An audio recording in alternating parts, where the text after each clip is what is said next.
Hello students, this is your second video for the academic vocabulary terms to know for the first story, The World on Turtle's Back, which is a part of Unit 1, Part 1, Native American Traditions. In the last video, I gave you the three terms, the three academic vocabulary terms for the story, which are myth, creation myth, and cause and effect relationship.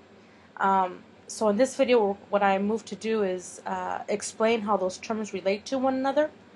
And so that when we start reading the story, The World on Turtle's Back, you'll be able to see how they relate to the text. So the first thing that you ought to know about The World on Turtle's Back is that it is a myth. Just a second here.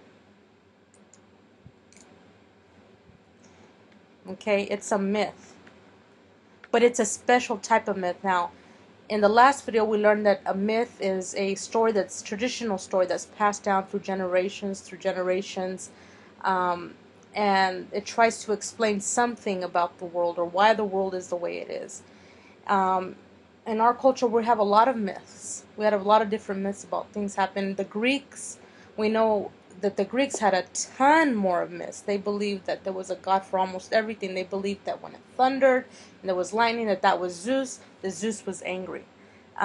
So in a way, a myth is kind of a very more than just traditional. It's an archaic type of a story. It's one of the first stories that were ever made by a culture, because they really try to relate to things in the world, the way the world is. Just much in the same way as little kids try to explain why it rains. So little kids, you may ask them a question, why is it raining? They may say something like, oh, God is crying.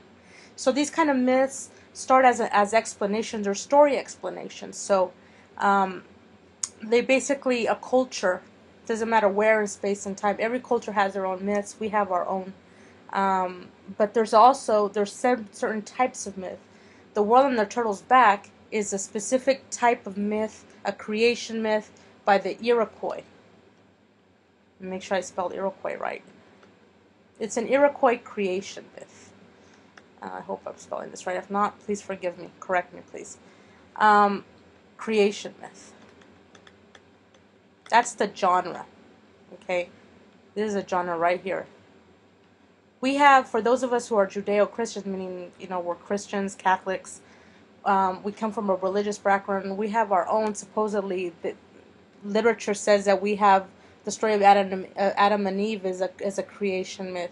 For those of us who are religious, we don't believe it's a creation. We don't think it's a myth. We believe that that's actually what happened.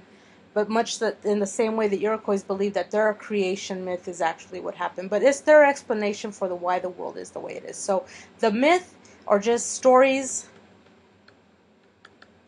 that explain something about the world. Now, I gave you guys your definition for it, okay? Don't use this one here. This is just for right now for the notes. So you should be taking notes right now, by the way. Something about the world. What you should know about myths is that they relate to culture. Okay, you can't talk about myths unless you're talking about culture, and every culture has its own myth, and especially Native American people, a lot of the way they tell stories is through the oral tradition. So one generation literally passes it on through storytelling, verbally, orally.